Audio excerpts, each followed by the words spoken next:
오늘 말씀이 무기력과 수치심이 예수를 만나면, 그런 말씀의 제목인데요.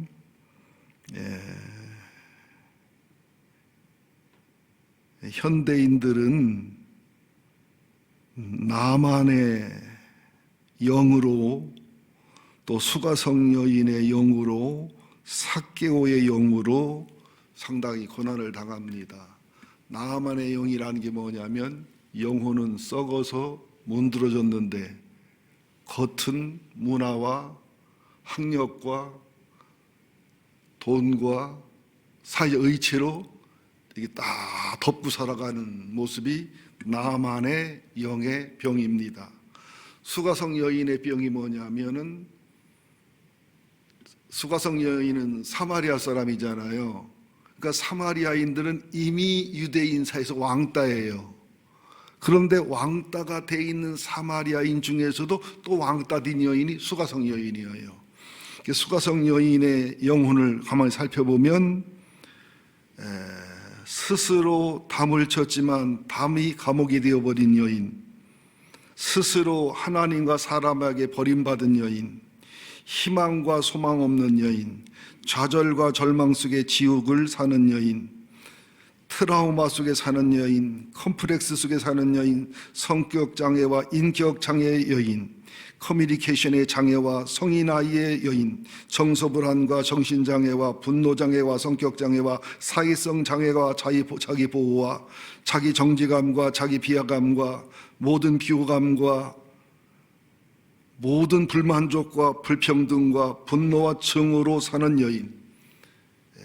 이게 다는 아니지만 일부분은 다 가지고 있는 그런 부분이라고 생각을 합니다. 자, 이제 말씀을 보겠습니다. 요한복음 4장 3절부터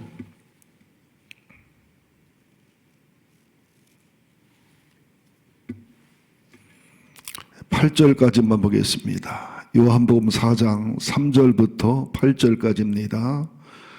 유대를 떠나서, 시작.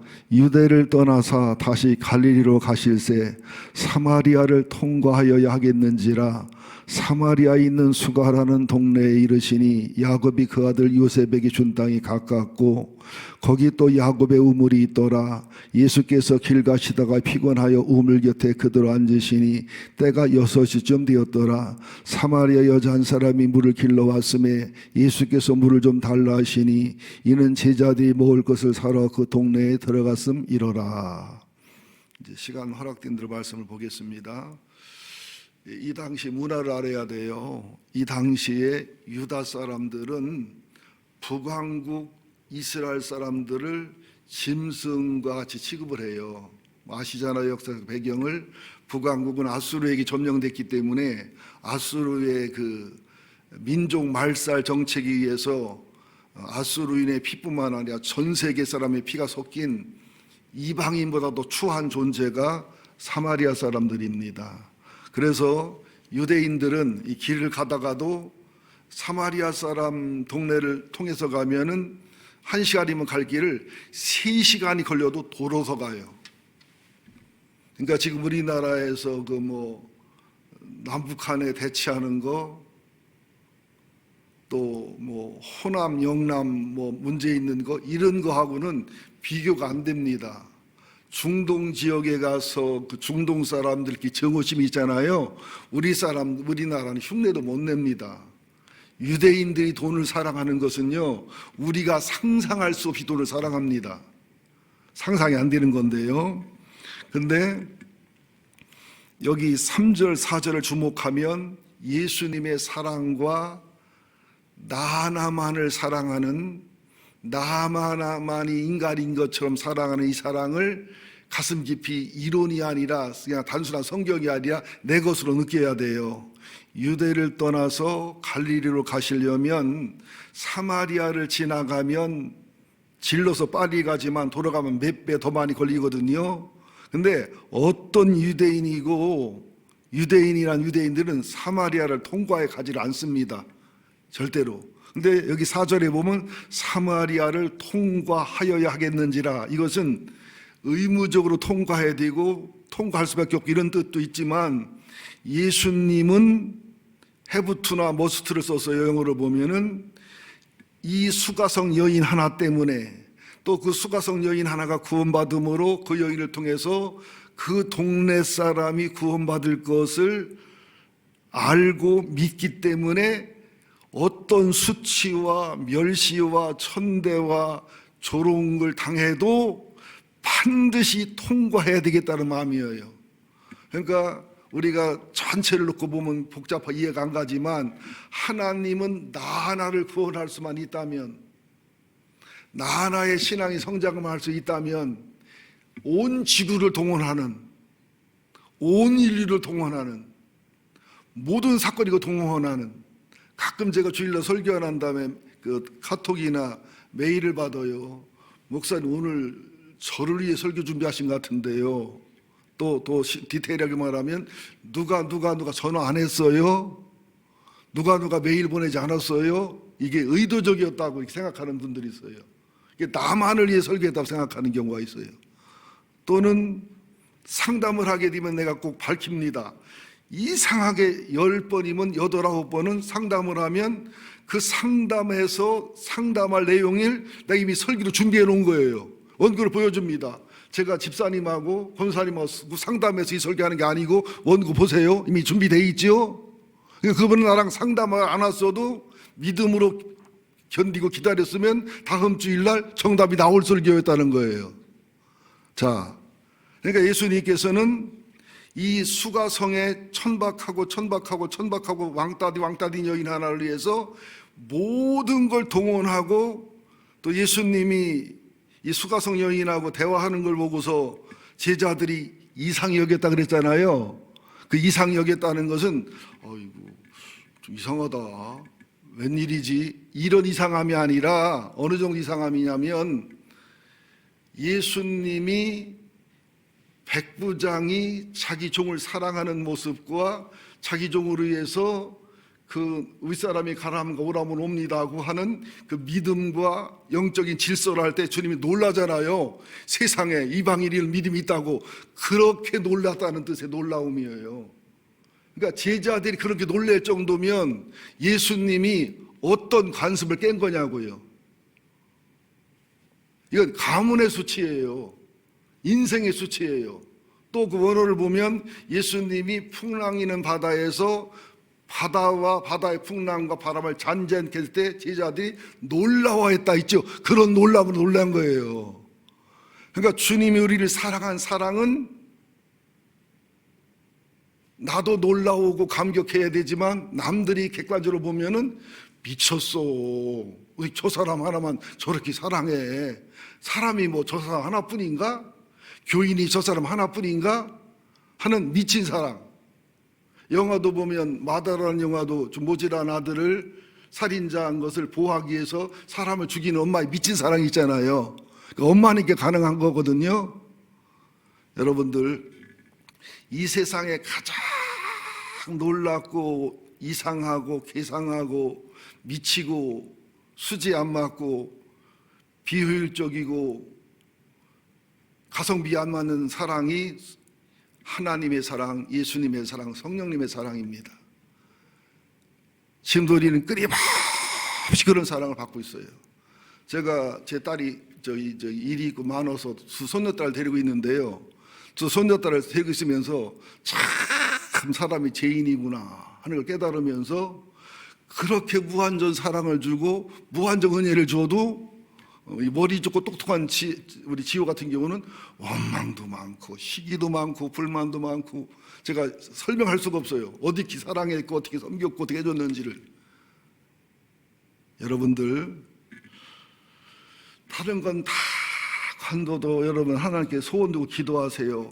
하나님이 날 사랑한 놀라운, 이상하니 한 놀라운, 미친, 비효율적인, 가성비 없는, 낭비도 너무 낭비하는 그 사랑에 감격해야 돼요. 이 사랑을 아는 사람들은 어떻게 되느냐? 탕자 아버지가 탕자를 사랑할 때 탕자처럼 반응하지 않아요. 탕자처럼 반응하는 것은 아버지가 탕자를 사랑하는 것과 같이 탱자를 사랑한다는 것을 체험 못했고 안 믿기 때문이에요.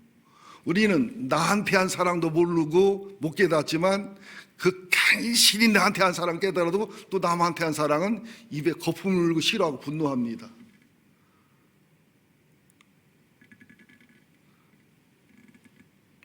자, 보시자고요. 그러면서 5절, 사마리아에 있는 수가라는 동네에 이르시니 야곱이 그 아들 요셉에게 준 땅이 가깝고, 이것은 구약을 많이 설명해야 되기 때문에 세겜 지역 그쪽입니다.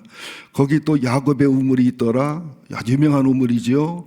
예수께서 길 가시다가 피곤하여 우물 곁에 그들 앉으시니, 이게 그냥 사마리아 성에 들려서 더우니까 피곤하니까 앉았다 이런 뜻이 아니라 너무 더워서, 너무 목마라서, 너무 지쳐서 털썩 주저앉았다 그런 뜻이에요. 예수님이 우리를 그렇게 사랑한다는 거예요. 털썩 주저앉을 만큼.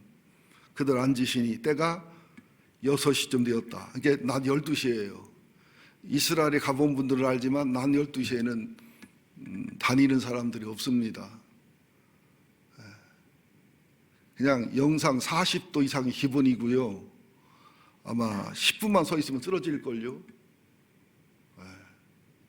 근데 이 여인은 이미 알고 계시겠지만 낮 12시 오느냐, 이때가 아무도 물길로 안 오는 때예요.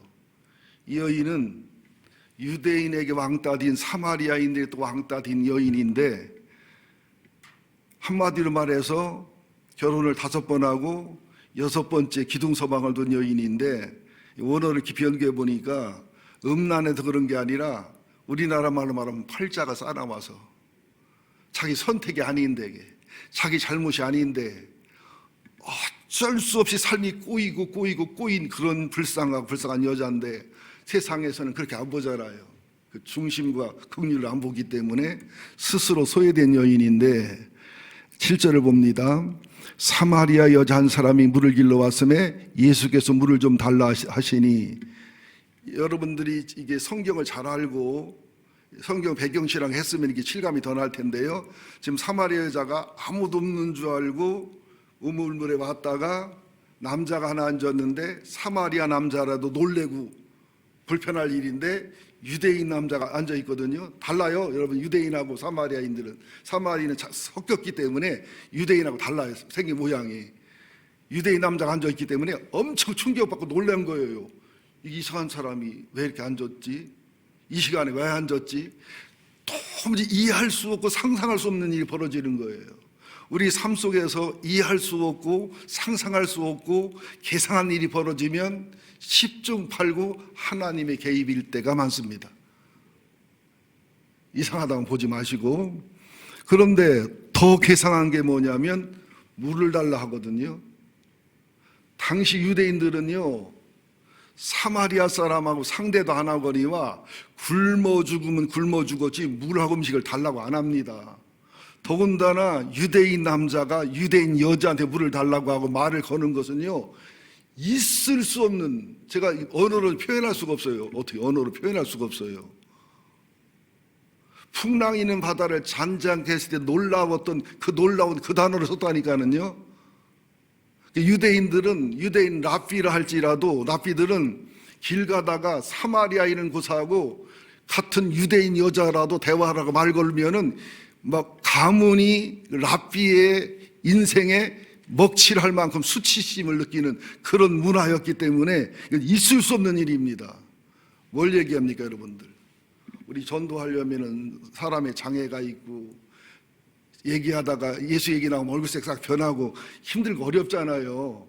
예수님이 수가성 여인을 찾아간 것은 제자들이 기절에 놀랄 일이었고, 여인 자체도 놀라서 기절할 일이었고, 거부 반응이 몹시 심하고 얼굴색이 변하고 막 그냥 괴물처럼 취급하는 그것을 통과한 사랑이라고요.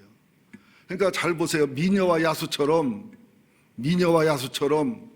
우리 예수님은 실상은 하나님인데 야수 취급을 받았어요, 평생도록. 그죠? 실상은 나를 가장 사랑한 님인데 괴물 취급을 받았어요. 우리가 영적인 깨달음을 갖거나 영적인 사랑을 하거나 하나님 말씀의 깊이를 깨달아 그걸 갖고 사람을 대하다 보면 여러분이 조금 깨달아요. 그냥 평범하게 대하거나 평범하게 관계 맺거나 평범하게 사랑하면 다 환영받아요. 근데 말씀의 깊이나 영적 깊이 들어가면 야수 취급하고 괴물 취급하고 이해를 못합니다. 이것은 제가 설명할 길이 없기 때문에 여러분의 영성대로 믿음대로 그냥 듣고 깨달으시라고 넘어갈 수밖에 없다는 걸 이해해 주셔야 됩니다.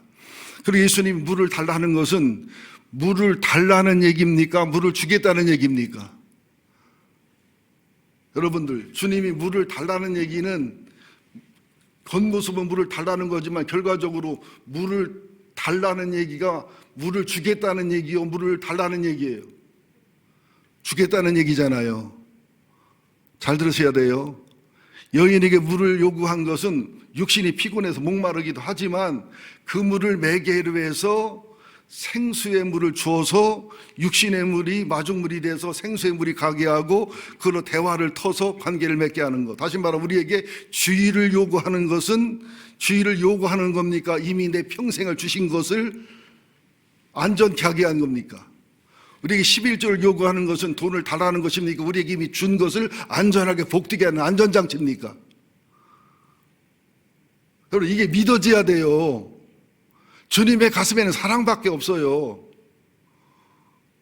하나님의 가슴에는 우리들을 위한 유익밖에 없어요. 다른 계산이 없어요.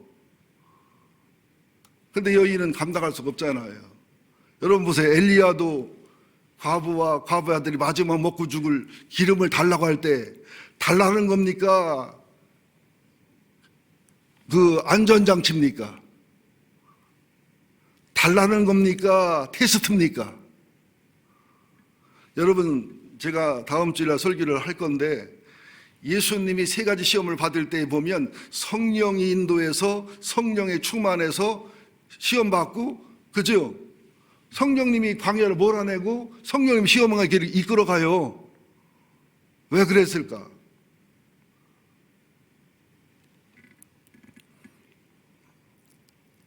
자, 8절 보겠습니다. 시작. 이는 제자들이 먹을 것을 사러 동네에 들어갔음이로라.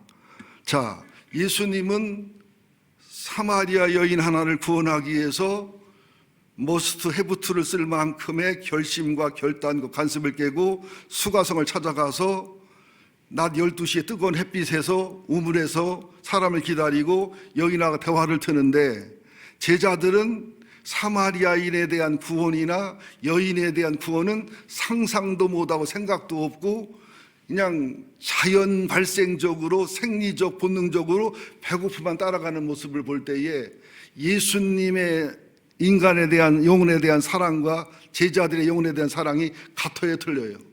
너무너무 차이 나지요. 그러니까 요한복음 11장에도 보면 나사로 병들었을 때 빨리 가서 고쳐주는 게 좋은데 안 가고 있으니까 답답해하다가 죽은 다음에 가자가니까 막 화를 내잖아요. 왜 살았을 때까지 죽은 다음에 가서 무슨 욕을 먹으려고 그러느냐고. 아까도 유대인 돌로 치려고 했는데 예수님 뭐라고 그래요? 낮이 12시간이 아니냐. 낮에 12시간에 다니면 빛이 없어 실족에 넘어지지 않지만 밤에 다니면 빛이 없어 실족에 넘어진다. 너희들과 나는 영혼의 맑기가 밝기가 하나님에 대한 사랑과 순종이 이 갭이 크다. 여러분들, 예수님의 마음을 알아야 돼요. 예수님의 사랑과 그 수고와 그 부끄러움과 창피와 체면을 무릅쓰고 사랑하는 그 사랑을 알아야 되는데요. 그 예수님의 그 세 가지 시험에도 보면은 잘 한번 대답해 보세요. 예수님의 시험이 하나님의 아들로서 하나님으로 시험 받았을까요? 사람으로서 시험 받았을까요? 애매하죠. 한마디로 말하면 예수님이 3번 다 당한 시험은 사람으로서 죄 없이 순수하게 이기는 것을 못하게 해서 하나님의 능력과 하나님의 권능을 화딱지가 나서라도 답답해서라도 써서 쉽게 이기는 쪽으로 시험한 게 예수님의 시험입니다. 잘 보셔야 됩니다. 왜? 예수님이 신성을 사용해서 하나님 능력을 사용해서 돌을 떡을 만들거나 위에서 떼어내려서 살아나거나 이렇게 버리면 예수님은 십자가를 지거나 부활해도 순수한 사람, 순수한 인간으로 이긴 게 아니라 하나님의 능력과 권능을 이겼기 때문에 반칙이에요. 옛날에 전두환 대통령 동생이가 누가 축구할 때 혼자 8골 넣었다고 하잖아요. 왜 8골 넣었어요? 워낙 실력이 좋아서 힘 있는 자리니까 알아서 피해주고 기술과 피해줬겠어요. 네, 좀 어려운 얘기니까 그럼 다음 주에 설명합시다.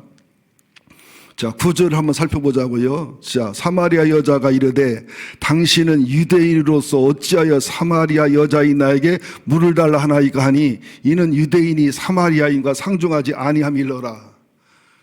여러분, 유명한 영화인데 제목이 생각 안 나네요. 백인인데 흑인들을 사랑합니다. 목숨 걸고 흑인의 인권을 위해서 살아가는 그 의학 박사인지 하여튼 교수인지가 있습니다. 그런데 영화 중간에 어떤 모순이 드러나는 줄 알아요? 그렇게 흑인을 사랑하고 흑인을 위해서 목숨을 바치고 인권을 위해서 자기의 일생을 바치는 그런 그 교수님, 박사님이 자기 애동 딸이 애인을 데려왔는데 하버드대를 다니는 전도 유명한 흑인을 데려왔는데 길길이 뛰고 반대예요.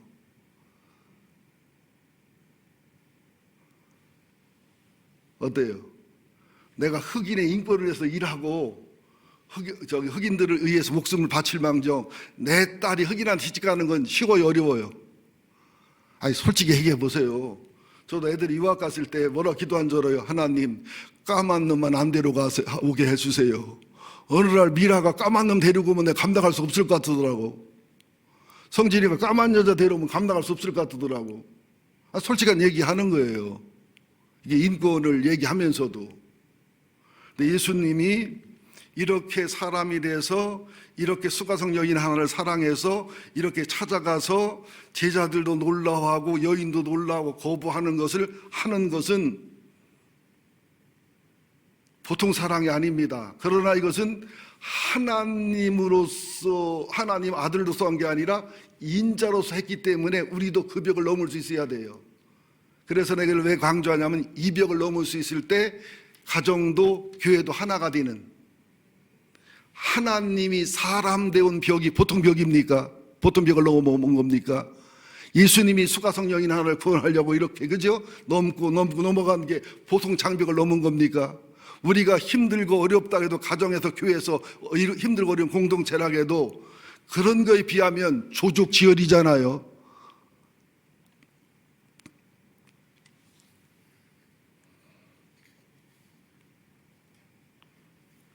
자, 이제 말씀을 좀 깊이 들어가겠습니다. 이제 10절부터 이제 첫 번째를 말씀드린 거고요. 이제 두 번째 순서가 들어가겠는데 10절부터 봅니다. 예수께서 시작. 예수께서 대답하여 이르시되 내가 만일 하나님의 선물과 또 내게 물 좀 달라는 이가 누구인 줄 알았더라면 내가 그에게 구하였을 것이요 그가 생수를 내게 주었으리라. 11절 여자가 이르되 주여 물기를 그릇도 없고 이 우물은 깊은데 어디서 당신이 그 생수를 얻게 쌌나이까. 12절 우리 조상 야곱이 이 우물을 우리에게 주셨고 또 여기서 자기와 자기 아들들과 짐승이나 마셨는데 당신이 야곱보다 크니까. 지금 어때요? 예수님하고 여인의 대화가 정상적인 대화가 되어 서로가 사오정 대화가 돼요. 정상적인 대화요. 수가성 여인한테는 예수님이 사오정이고 예수님한테는 수가성 여인이 사오정 대화죠. 여러분 이 대화를 넘어서 넘고 간다는 게 쉬운 게 아닙니다. 제가 오카노 목사님이 한 20년 30년 전에 설교 들었더니 자기는 그러더라고요. 참 그분 훌륭하고 솔직한 분이에요. 자기는 교인 중에 제일 싫고 귀찮은 사람이 수가성 우물가 여인 같은 저 교인이래요. 자기는 싫대 그런 교인 솔직히 얘기해서. 그러면서 얘기를 하시는데 그런 여인을 전도하려면 막 그냥 앞뒤도 안 맞고 전후도 안 맞냐 1시간 2시간씩 하면 미치고 환장한 것 같아요. 난 평생 했는데. 그런데 예수님은 그 여인을 찾아가 이렇게 투자한다는 걸 얘기하시냐고 자기의 부족함과 예수님의 사랑을 강조하는데 너무 감격적, 감동적, 솔직하신 그 겸손함에 우리들 예수님 앞에 사우정이요, 사우정 아니에요? 우리들 예수님 앞에 피곤해요, 안 피곤해요? 이걸 모르시면 여러분 철이 없는 거예요. 우리는 엄청 사우정이에요, 하나님 앞에. 성령님 앞에도 그렇고, 그죠? 그래서 우리는 포기를 안 하고 사랑하시잖아요. 예. 그러면서 예수님 말을 못 알아들으면서 생수를 준다니까 야곱보다 크냐고 하는 엉뚱한 소리를 하지요. 자, 이제 빨리 진행합시다. 13절. 예수께서 대답하여 이르시되 이 물을 마시는 자마다 다시 목마르려니와 내가 주는 물을 마시는 자는 영원히 목마르지 아니하니 내가 주는 물은 그 속에서 영생하도록 솟아난 샘물이 되리라. 여인이 먹는 물이 육신의 물이고 주님이 주는 물이 성령과 영혼의 물이고 영생의 물이고는 설명대로 아시잖아요. 근데 이제 15절이 굉장히 압권입니다. 15절. 이거 어떻게 해석하냐에 따라 달라지는데 15절 함께 보겠습니다. 여자가 이르되 주여 그런 물을 내게 주사 목마르지도 않고 또 여기 물을 길러 오지도 않게 하옵소서. 근데 이것을 크게 목사님들이나 신학자들이나 언어학자들이나 엄청난 책을 찾아보니까 두 개로 나눠집니다. 하나는 여인이 순진하고 단순하니까 수도 틀으면 물 나오는 것처럼 그런 물을 나오게 하는 능력과 기술이 있는 사람이라 순진하게 그놈을 요구했다, 이런 학설이 있고요. 또 하나는 아브라함과 사라가 99세가 됐는데도 내년에 애를 낳는다고 하니까 웃었잖아요. 믿어서 웃었어요, 하도 기가 막히게 웃었어요. 그죠? 그런 식의 대답이라는 거예요. 아니 두레박이 줄이 이만큼이고 이 물이 얼마나 귀한 물인데 자기가 평생 펑펑 솟아나는 물을 줘. 현대 같으면은 수돗 물 놔준다는 얘기인가 보다, 그죠? 아프리카 같으면은 펌프 하나 박아줄라나 뭐 이렇게 듣겠지만 이 당시로서는 어쨌든 간 이게 허무맹랑한 말도 안 되는 요구였다는 거예요. 여러분 어떻게 택하든 여러분 택하는 게 좋은데 제가 택하는 것은 6대4 정도로 여인이 허무맹랑한 유대인의 발언을, 허무맹랑한 유대인 남자의 발언을, 말도 안 되는 소리를, 그럼 한번 그런 물 좀 줘봐요. 그럼 물 안 기울 테니까 나는 이런 쪽으로 약간 더 기울는 경향이 있다고 봐요. 왜 그러냐? 이제 16절부터 굉장히 예수님이 잔인해집니다. 여러분들 저 쳐다보세요. 하나님의 사랑은 사랑이고 놀라운 관습과 벽을 넘는 사랑이지만 때로 하나님의 사랑은 상상한 되게 잔인한 사랑입니다. 여러분 애기들 허리에서 척수 뺄 때 엄마 아빠 잔인하죠? 그래 안 그래요? 어린애들 수술할 때 잔인하지요? 왜? 살리려니까.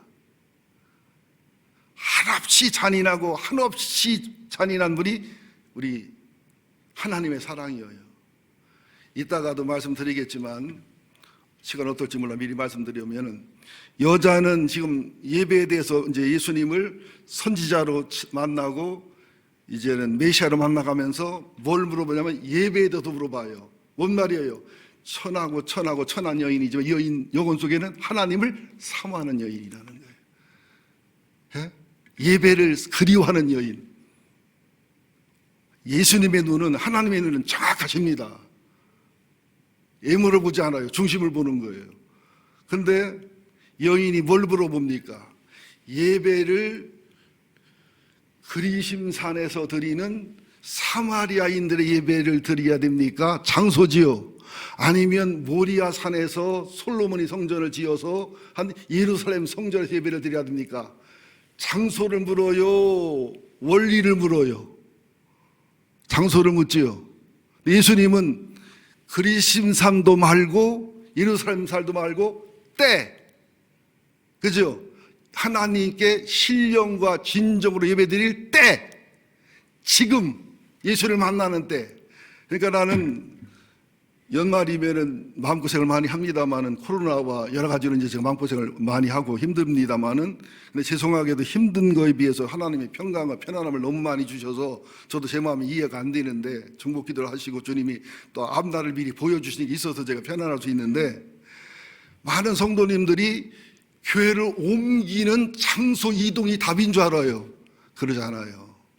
하나님을 만나는 때 해결되는 거지, 예배에 승리하는 때 해결되는 것이지, 회개할 때 해결되는 것이지, 그 목사와 영혼이 만날 때 해결되는 것이지, 말씀을 만날 때 해결되는 때가 해결되는 것이지, 장소 이동이 해결되지 않습니다. 장소 이동은 거기서도 또 때가 와야 돼요. 여러분, 이거를 잊지 마시기 바랍니다. 예배는 장소가 아니에요. 온누리교회에서 드려야 되나요? 여의도 순복음교회에서 드려야 되나요? 어느 곳이 아니에요. 때예요, 때. 하나님을 만나는 때, 예수님을 만나는 때, 예배에서 예수님을 만나는 때, 회개를 만나는 때, 기도를 만나는 때. 어떻게 38년 된 환자도 베스의 연못과 장소가 해결했어요? 예수를 만날 때 해결됐어요. 근데 이걸 놓치고 살아가요. 하나님은 우리에게 줄로 재어진 구역이 있어요. 남편과 아내와 교회와 모든 영적인 바운다리를 함부로 인간이 옮기면 안 돼요. 거기에서 준 사명과 거기에서 준 십자가와 거기에 준 소명이 있고 거기에서 준 때가 있기 때문에 때에 맞춰서 움직여야지 장소를 따라 움직이면 안 돼요. 아브라함과 롯은 장소를 보고 소돔과 고모라를 택하지요. 그죠? 아브라함은 하나님의 때를 기다리지요. 미리 말씀드리다가 자세히 말씀드릴게요. 자, 잔인하지요. 이르시되 가서 내 남편을 불러오라. 이 여인에게 가장 치명적인 질문이 뭐지요? 가장 아픈 아킬레스건이 뭐지요? 가장 고통스러운 허벅지 뼈, 환도뼈가 뭐지요? 남편 얘기하는 거예요. 왜요? 그게 건드려지지 않고는 절대로 여인은 예배를 몰라요. 하나님을 만날 수가 없어요. 그래서 여러분, 죄송합니다만은 하나님 우리를 복 주시고 사랑도 주시지만 우리들에게 치명적인 아픔을 주셔요. 저도 일생을 돌아보면 차라리 다리를 쳤던가 어디 쳤으면 좋은데, 내 지적인 능력과 공부할 수 있는 능력을 치신 것은 저한테는 너무 치명적인 거예요. 나는 지금 다리를 저를 망정 공부할 수 있는 길이 있었다면 목회자나 교수에 있으면 줘야겠다는 마음을 여러 번 먹어본 적도 있고. 여러분 한번 생각해 보세요. 여러분들의 치명적인 환도뼈, 치명적인 아픔, 남편 얘기를 꺼낼 때 이 여인이 덥지요. 보통 사람들은 치명적인 걸 질문하면 당황해하면서 덥지요. 아니면 얼굴색을 바꾸면서 약간 공포 분위기를 조성해서 괜히 질문했다고 하는 만큼 해서 이게 못하게 막는 경향이 생기지요. 그러니까 남편이 없다고 덮어버려요. 그죠? 예수님은 잔인하게 또 엎어버리죠. 어떻게 말해요? 맞다고. 내가 남편이 5 있었지만, 그 사마리아 여인 입장에 그럴 거 아니에요? 유대인 만나는 것도 더럽게 기분 나쁜데 물을 준다면서 남편 얘기는 꺼내고 없다고 했으면 그걸로 끝내지. 5 있는 걸 왜 밝히면서 거기까지 밝혔는데 또 뭐라 그래요? 지금 있는 것은 기둥서방이라고까지 밝혀버려요. 이런 그냥 쌍욕이 나오게 그냥 속이 뒤집어지죠. 여러분 속이 뒤집어질 때 하나님이 일하시는 거예요. 우리는 속이 뒤집어지는 분노만 생각하지, 속이 뒤집어진 상태만 생각하지, 그 괴로움과 서러움만 생각하지, 그것을 하나님이 왜 허락하셨고 사단이 왜 찔러주고 그런 사람을 보냈는지는 생각할 수 있는 여유가 없는 홍수에 빠져버린다고요. 내가 수없이 많이 찔러봤어요. 여러분들, 장로들, 권사들, 내가 말에 실수도 많고 부족도 하지만 제가 의도로 찔러볼 때가 90% 이상이 넘습니다. 다 홍수에 빠집니다. 보니까. 왜 그래요? 괴롭히려고? 개망신 주려고? 이 여인을 살릴 수 있는 길은, 이 여인을 해방할 수 있는 길은 수치심, 죄책감을 터놓고 구름을 터쳐서 뽑아낸 다음에, 그래야, 잘 들으세요 여러분들, 그래야 영혼이 맑아지고 정신이 맑아지고 마음이 맑아지면서 사람과 자신과 하나님 관계가 정상화돼요. 우리들 속에 우리는 수없이 많은 상처와 분노와 정오와, 그죠? 응어리를 두고서 덮고서 상대하려고 그래요. 그러니까 본정신이 안 나와요. 본영혼 상태가 안 돼요, 절대로. 그러니까 항상 예배 드릴 때마다 은혜 받다가 한마디만 하면 속 뒤집어지고, 잘 지내다가 뭐가 섭섭하고 오해되면 또 한 번 뒤집어지고, 뒤집어지면 또 이게 그냥 한 10분, 20분에 끝나나? 며칠, 몇 주 가지?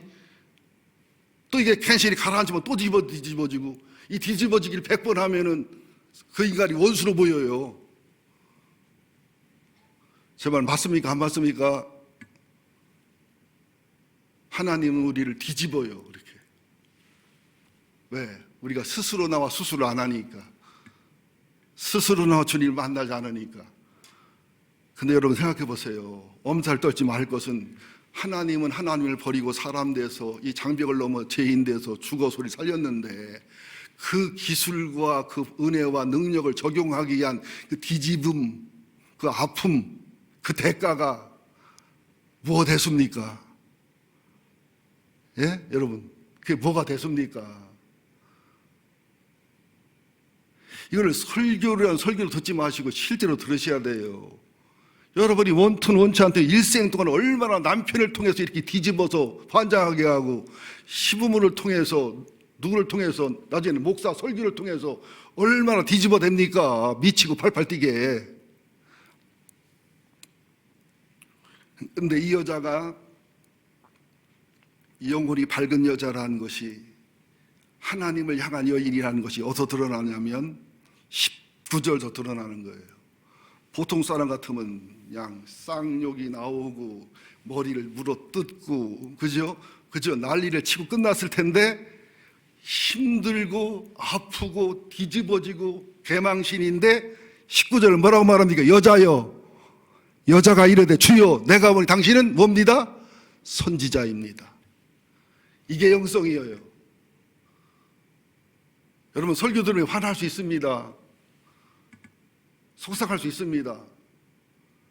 아플 수 있습니다. 그런데 주님의 말 한번 들어보세요. 이 여인이 왕따 여인이지만 얼마나 하나님하고 가까운 여인인지, 얼마나 메시아를 기다리는 여인인지, 얼마나 주님의 잃어버린 양인지가 이제 나옵니다. 20절 봅니다. 우리 조상들은 이 산에서 예배하였는데 당신들의 말은 예배할 곳이, 예배할 장소입니까? 때입니까? 예배할 곳이 예루살렘에 있다 하더이다. 21절 같이 봅니다. 예수께서 이르시되 여자여 내 말을 믿으라, 내 말을 이해하라. 여자여 내 말을 믿으라, 내 말을 이해하라. 믿으라. 이 산에서도 말고 예루살렘에서도 말고. 왜? 이 산 그리심산은 하나님과 영적으로도 막혀있고 율법의 정신도 막혀있고 진리와도 막혀있는 완전히 미신적인, 완전 종교적인 예배라 하나는 상관이 없어요. 그런데 예루살렘 예배는, 잘 들으셔야 됩니다. 이거 굉장히 중요합니다. 때가 이르리라 그러면서 22절 너희는 알지 못하는 것을 예배하고 우리는 아는 것을 예배하노니 이는 구원이 유대인에게서 남이니라. 유대인을, 자기 유대인을 높이는 것처럼 보이지요. 이것을 원어로 깊이 풀어대면 뭐냐면 사마리아는 이미 끝장났다는 거예요. 율법도 신령도 영적도 사마리아는 말만 하나님이지 종교적 미신적 예배인데, 유대인 예배는 율법을 지켜오면서 또 메시아가 유대인을 통해 오면서 신락 같은 그 영적인 줄기가 흘러오는 것이 유대인에게 있다. 그러나 왜 유대인에 드리는 예루살렘 예배도 드리지 말라 그러냐? 거기는 율법과 진리와 메시아의 흐름은 있지만 거기는 하나님을 영으로 만날 자, 하나님이 영이시니 영으로 예배할지니라. 하나님을 영으로 예배하지 않고 하나님으로 예배하지 않고 율법 개념과 자기의 전통으로 예배하기 때문에 신락기 같은 믿음과 하나님에 대한 개념은 살아있지만 그 예배는 온전한 예배일 수가 없기 때문에 그리심산 예배보다 낫지만 그 예배는 아니다. 아니고 지금 우물가, 너와 내가 만나고 있는 이때 강대상도 없고 건물도 없지만 우물가에서만 드리는 이런 상처를 토설하고 죄를 토설하고 이미 상처를 토설한 것은 여러분 신령입니다. 영과 영이 만나야 되는 거예요. 그리고 예배를 아는 것은 진리는 것은 하나님이신 예수님인 진리와 만남이 있기 때문에 이미 신령 진정한 예배로 여인이 들어온 거예요. 어느덧. 여러분 잘 들으세요. 우리 예배가 그리심산의 예배가 되면 안 돼요. 유대인 예배가 되면 안 돼요. 나도 모르는 사이에 내 상처를 드러내고 내 죄를 드러내고 하나님의 진리 앞에 서면서 의로도 받고 치료도 받고 내 속이 드러나기도 하고 진리 앞에 깨닫기도 하고 눈물도 있고 웃음도 있고 찔림도 있는, 그죠? 여러분 알잖아요. 오늘 예배다운 예배를 드렸다. 오늘은 그냥 갔다 왔다. 그런데 한국 교회나 미국 교회가 예배가 엄청나게 타락한 게 뭐냐면 예배를 안 드려요. 예배는 뭐냐? 하나님 앞에 엎드린다, 경배한다, 나를 제물로 드리는 게 예배입니다. 우리는 예배를 그렇게 드리는 게 아니에요. 이상하게 드려요. 예배가 오염이 돼버려가지고 예배에 상당히 이기적인 예배를 드리기도 하고 또 너무 교만한 예배를 드리기도 하고 너무 무지한 예배를 드리기도 하고 너무 무리하고 겁막는 예배를 드리기도 하고 너무 형식과 의비적인 예배를 드리기도 하고, 예를 들어 말하면 얼굴도 한 번도 못 본 정조 할아버지, 정조 할머니, 고조 할머니 제사 지낼 때 눈물 콧물 나오는 제사 지내겠어요? 그냥 눈 뜨고 제사 지내고 밥 먹고 잘 나가겠어요? 처 외삼촌 벌주할 때 정성이 나오겠어요? 안 나오겠어요? 그런 예배를 너무 많이 드립니다. 또 하나님을 무시하거나 거역하는 예배, 미신적인 예배, 하나님 자리에서 드리는 예배, 내가 예배를 받는 입장인 예배, 그리고 뭔가 유익이 돼야지만이 예배 드렸다고 하는 착각된 예배, 회개와 치유가 없는 예배, 너무 금속화적인 예배를 드리면서도 예배가 오염되고 잘못됐다는 생각조차 안 하는 사람이 너무 많단 말이에요. 예배를 통해 죄를 짓는 목사들이, 예배를 통해 죄를 짓는 성도들이 한국교회에 부지기수란 말이에요. 예배를 안 드리는 거, 예배 게으른 거 고사하고 예배를 드려온 분들 중에서도 하나님을 모독하고 하나님께 죄를 짓고 하나님을 괴롭히는 예배, 이사야서 1장에 제사 드리지 말아라, 내가 괴롭다, 화난다, 그 말이 그런 뜻이란 말이에요. 여러분들 자녀들이 여러분 생일상을 챙겨주고 잔치상을 챙겨줄 때 지들끼리 싸우면서 엄마 아빠 멸시하고 무시하면서 엄마 아빠 유산 생각해서 엄마 아빠한테 잘 보이려고 해서 하면은 기뻐요? 뒤집어 엎고 싶어요, 상을? 저는 이게 과한 얘기가 아닙니다. 저는 할 수 없어요. 나는 이런 설교를 할 자격이 있든 없든 이런 설교를 하고 이런 말씀을 전하고 이런 목회를 하려고 4살, 5살 부름을 받아서 훈련받아 목회가 제가 됐기 때문에 나는 하는 것 뿐이에요. 그냥 여러분 듣고 안 듣고도 여러분 할 일이시고.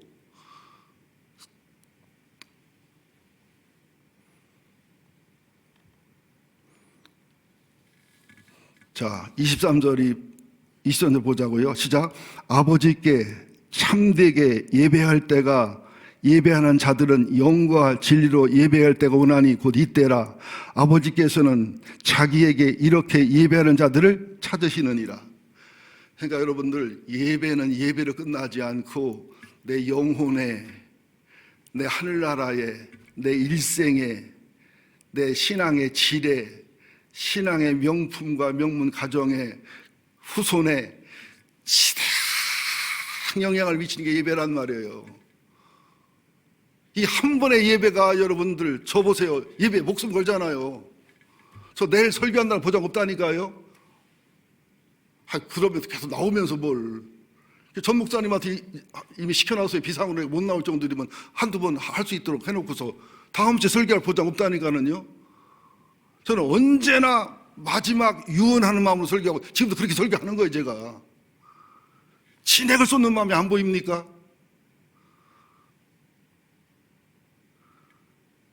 자, 보세요. 23절이 왜 중요하냐면 여기는 성부, 성자, 성령님이 다 나와요.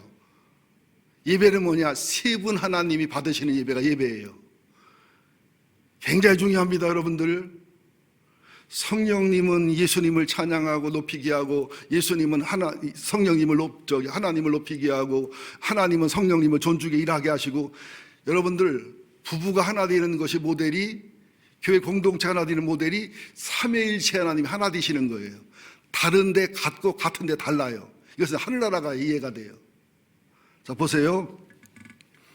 아버지 나오지요. 아버지 성부, 그죠? 아버지께 참되게 예배하는 자들은 영과, 여기서 말하는 영은 스피릿일 수도 있고요, 홀리 스피릿다 이어지니까, 아버지께 참되게 예배하는 자들은 내 영이 성령과 함께 만나서, 잘 들으셔야 됩니다.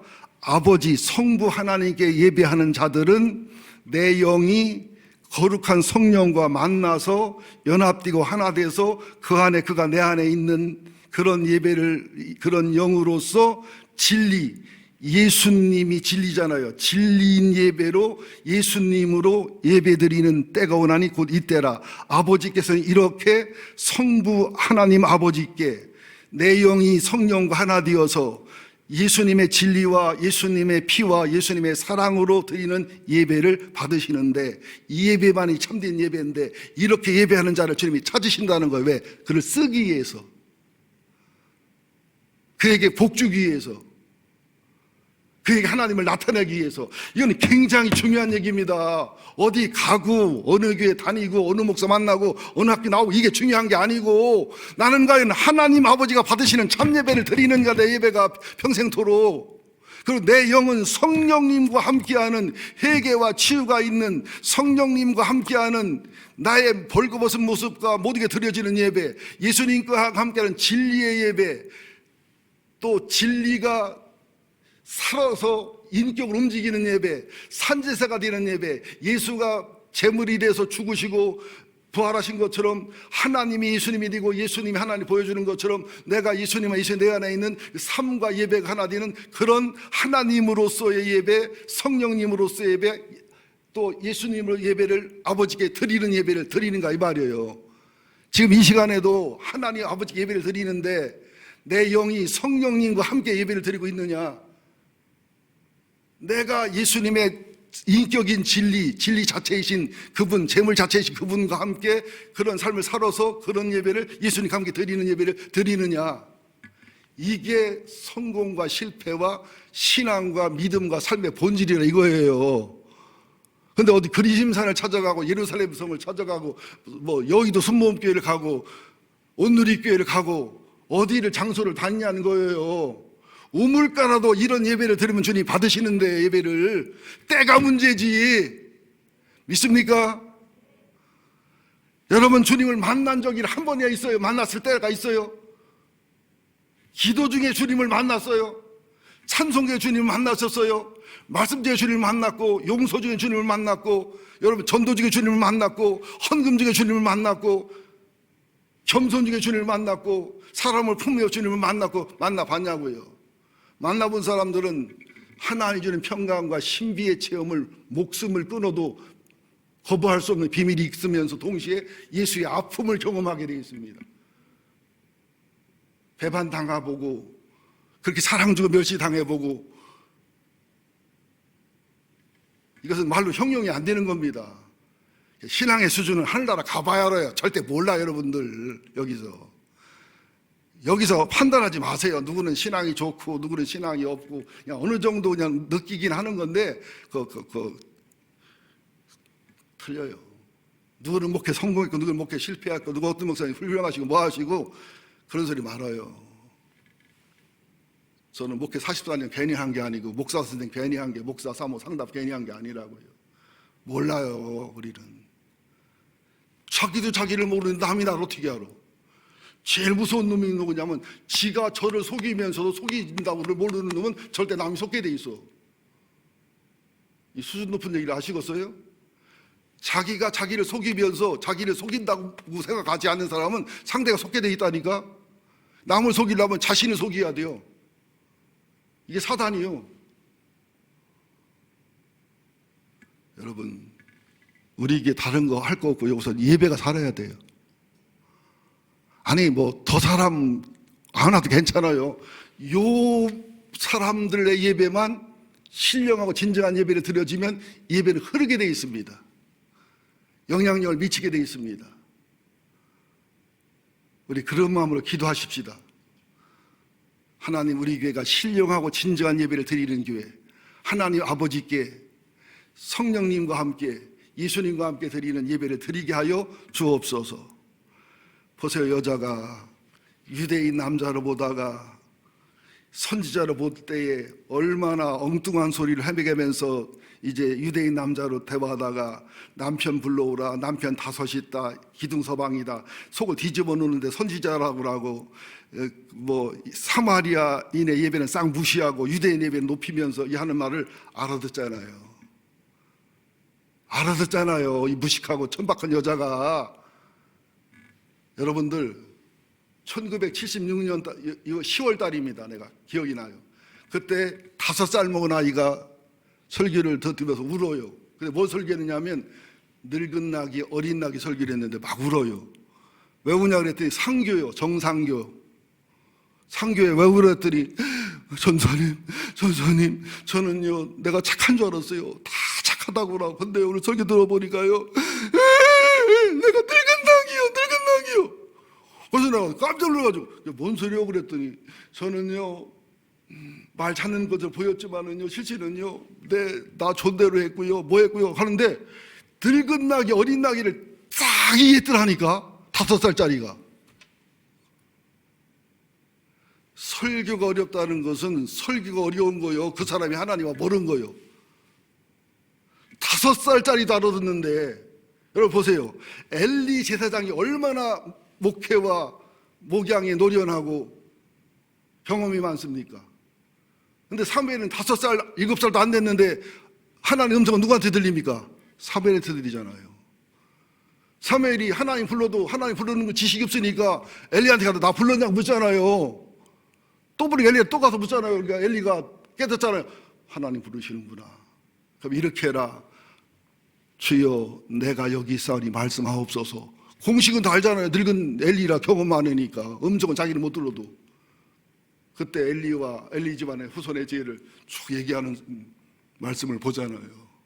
우리는 엘리처럼 기술은 있는데, 지식은 있는데, 노하우는 있는데, 남을 판단은 잘하고 분별은 잘하는데 하나님 음성 듣지는 못하잖아요. 우리는 속에 사무엘이 살아나야 돼요.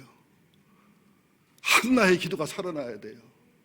수가성 여인처럼 천박하고 부족해도 우리가 수가성 여인처럼 천박한 사람 없잖아요. 그런 여인도 주님이 사랑을 해요. 그런 여인도 살려내요. 그런 여인도 써요. 그러면서 조금만 하고 마무리합시다. 다는 못할 테고. 진짜 하나님은 영이시니 예배하는 자가 영과 진리로 예배할지니라. 25절 봅니다. 시작. 여자가 이르되 메시아 곧 그리스도라 하는 이가 오실 줄 내가 아노니 그가 오시면 모든 것을 우리에게 알려주시리다. 26절 예수께서 이르시되 내게 말하는 내가 그라 하시리라. 여인은 예수를 메시아로 발견하고 알아요. 아는 거로 끝나는 게 아닙니다.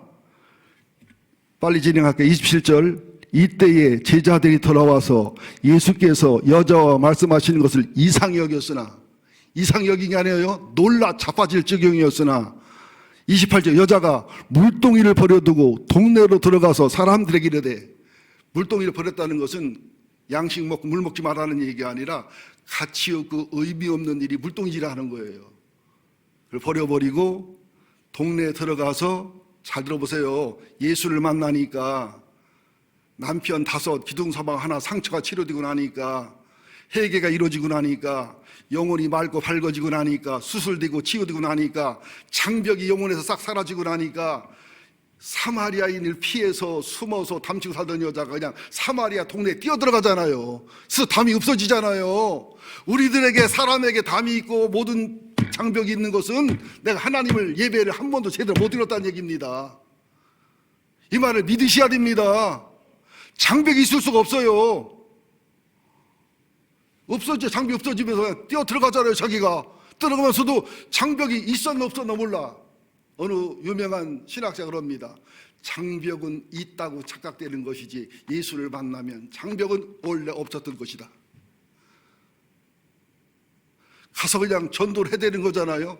내가 만난 예수를 뭐 유대인이었는데 뭐 했는데 간증하니까 그들이 자기가 장벽이 있다고 느꼈고 자기를 무시하고 느꼈지, 그들이 그렇게 느꼈고 무시했으면 따라왔겠어요? 그 사람들이 다 따라왔다 했어요. 수가성 사람들이. 우리는 많은 사람들에게 소설을 씁니다. 나쁘게 볼 거야, 나를 악하게 볼 거야, 그럴 거야 하면서 확대 해석하고 마귀의 거짓말에 속아서 부풀리는 경우가 많습니다. 실제 내가 장벽을 허물고 갔더니 장벽이 무너지잖아요. 없잖아요. 그리고 믿고 따라오잖아요. 그리고 와서 예수의 말을 듣고 은혜를 받으면서 이틀을 더 유하자고 하더니, 유대인이 여러분 세리의 집에서 잠을 자거나 먹어도 개망신이고 가문의 망신인데 사마리아 사람네 집에서 이틀 밤을 자면서 전도하고 부흥했습니다. 예수님이 3년 공생애 중에서 이틀을 뺐다고요. 그러면서 거기서 완전 부흥이 일어나잖아요. 그러니까 수수할 때는 4달 남았지만 희어서 힘다른 사마리아인들은 흰옷을 입었습니다. 한민족처럼 흰옷 입은 무리가 막 엄청나게 몰려들면서 대부흥이 이루어지면서 여인에게 뭐라고 말합니까? 처음에는 네 말 듣고 이 사람을 믿으러 왔지만 지금은 네 말은 상관도 없고 이분 말 듣고 내가 믿고 신앙의 길을 걸어간다. 여러분들, 저 한번 마지막 이 말을 말할게요. 목사 설교 은혜 받고 성경 공부에 은혜 받아야 되지만 제발 이제는 떠먹여주는 밥만 먹지 말고 하나님하고 직접 상대 좀 하시기를 예수 이름으로 축원드립니다. 우리는 남에게 가르침 받을 필요가 없다. 성령의 기름 부음이 내게 있으니. 그래 되면 목사가 가짜 목사인지 진짜 목사인지 내가 하나님을 직접 상대하고 직접 말씀 들으면 알아지게 돼 있어요. 이게 하나님께 받아 한 말씀이냐 꿈이 한 말씀이냐. 말씀은 하나입니다. 영은 하나고. 그래서 나는 여러분이 다 신령한 사람이 되기를 원해요. 기도 많이 하는 사람이 되기 원하고 말씀 속에 들어가기 원하고. 그래서 내가 가짜를 보이면 가짜를 보세요. 그런데 선입관을 가지고 그 세계에 들어가 보지도 않으면서 생전 예배당 예배도 못 드려놓고 하나님 직면도 안 해놓고 하나님 씨를 만난 적도 없고 만났다에 착각해서 지식으로 알면서 만났다고 느끼면서 판단하는 것이 얼마나 무서운 결과가 오냐는 것이죠. 여러분, 이 여인은 이제 물동이질하는 강박관념의 소년 여인이 아니라 와보라 와보라, 예수님이 하는 전도자는 와보라, 그죠? 예수님 제자들이 하는 전도자는 와봐라. 빌립이 나단에게 와봐라. 예수의 제자의 반열의 영적 수준에 들어갔다는 이 여인이, 이 천박한 여인이. 예수님은 사람을 이렇게 사랑합니다. 여러분, 한 사람 한 사람을 이렇게 소중히 여깁니다. 10,000,000명이 소중하고 귀중한 게 아니라 한 명의 수가성 여인, 한 명의 삭개오, 한 명의 막달라 마리아를 주님은 찾으십니다. 왜? 수가성 여인 하나가 사마리아의 부흥을 가져오잖아요. 그러니까 사마리아 지역이 유대인 지역보다 기독교나 교회가 더 크고 많습니다. 지금도 가보면 유적지가.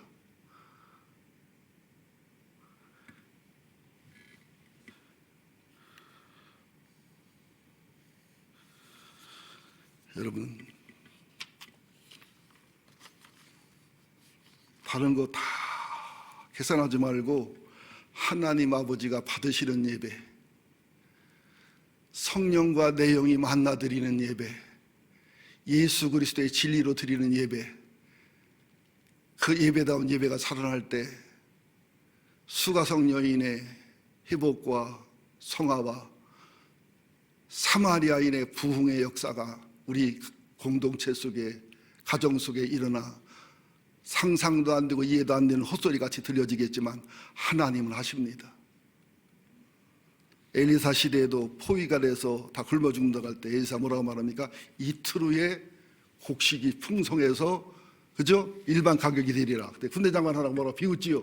아이고 웃겨요. 하나님이 하늘문을 연들하고서요. 엘리사 뭐라고 말하니까 보기는 보되 너는 죽으리라. 하나님이 아람 군대를 부리신 다음에 그냥 가격이 내려가지고 그 장관이 관리하다가 밟혀 죽어버렸어요. 혹시 보기는 봤는데. 하나님은 하십니다. 사람은 불가능하지만, 사람은 이해가 안 되지만 하나님은 하십니다. 하나님은 하십니다. 우리가 수가성 여인이 되십시다. 삭개가 되십시다. 거룩한 예배가 회복되기를 예수 이름으로 축원드립니다. 드립니다.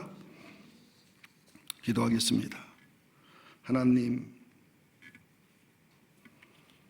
내 백성이 두 가지 악을 행한다고 주님은 말씀합니다.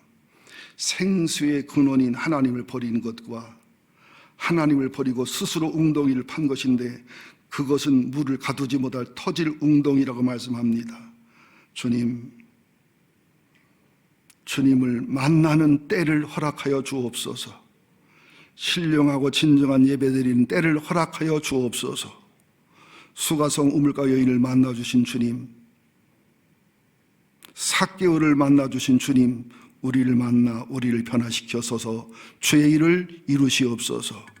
우리 한 3분 정도만 기도하고 목사님 나오셔서 찬양 인도하고 마무리하겠습니다. 한 3분 정도만 들은 말씀 기억하고 기도하겠습니다. 하나님 아버지, 추운 겨울밤, 코로나가 극성을 부리는 밤, 이렇게 하나님을 사랑하고 교회를 사랑하여 성전을 찾아온 하나님의 사람들을 기억하여 주옵소서. 우리들에게 나아만 장군의 문둥이의 영은 들어있지 않은지, 수가성 여인의 수치심의 영은 들어있지 않은지, 삭개오의 혼란의 영은 들어있지 않은지를 보게 하여 주옵소서. 예수님의 간섭과 놀라 기절할 만한 사람의 생각을 깨고 수가성 여인을 찾아가시고 머스트, 해부투 반드시 결심하고 여인을 만나 살려냈던 것처럼, 막달라 마리아를 살려내고 치료했던 것처럼, 그래서 막달라 마리아가 십자가의 증인과 부활의 증인이 되었던 것처럼, 삭개오처럼, 거지 소경 바디메오처럼, 38일 된 병자처럼 그런 우리를 만나주시고 훈련시켜 주시면서 여인에게 사오정 같은 소리를 하고 사오정 같은 소리로 들리지만 여인이 예수를 유대인 남자에서 선지자로 알아가고, 또한 가장 수치스럽고 가장 아픈 남편 얘기와 5 남편 얘기와 마지막 기둥서방 얘기까지도 했을 때 선지자로 알아가며 예배에 대한 깨달음과 예배에 대한 반응과 영적인 지식과 은혜를 배워가 예수를 메시아로 알아가고 물동이를 버려두고 예수를 증거하고 예수를 증명한 것처럼, 그 한 여인이 살아남을 통하여 수가성이 살아나고 사마리아 성이 살아나고 거룩한 부흥이 이루어졌던 것처럼, 이제 여자의 말을 듣고 예수를 믿었지만 친히 예수를 믿고 예수를 알고 예수를 사랑하는 사람이 된 것처럼, 하나님, 우리들이 그런 비밀관을 허락하여 주옵소서. 하나님, 사람은 못하지만 하나님은 하십니다. 사람은 불가능하지만 하나님은 가능하십니다. 우리들에게 회개의 영을 부어주시고 치유와 희뇨와 성결과 성화의 영을 부어주시옵소서. 월화수가 됐습니다. 금, 토, 마무리까지 함께 해주시옵시고, 우리 장로님들, 권사님들 가능하면 교회에 찾아와 동참하게 하시고, 가정에서라도 실시간으로 동참하게 하여 주옵시고, 하나님, 기도와 눈물과 그리스도의 십자가를 가슴에 품은 하나님 남은 자의 기도가 있는 교회가 되게 하시사 이 교회를 붙잡아 주시고 보호해 주시고, 하나님이 붙드는 교회, 하나님이 살아가는 교회, 하나님이 붙드는 하나님의 사람임을 증명 증거하여 주옵소서. 예수님의 이름으로 기도합니다.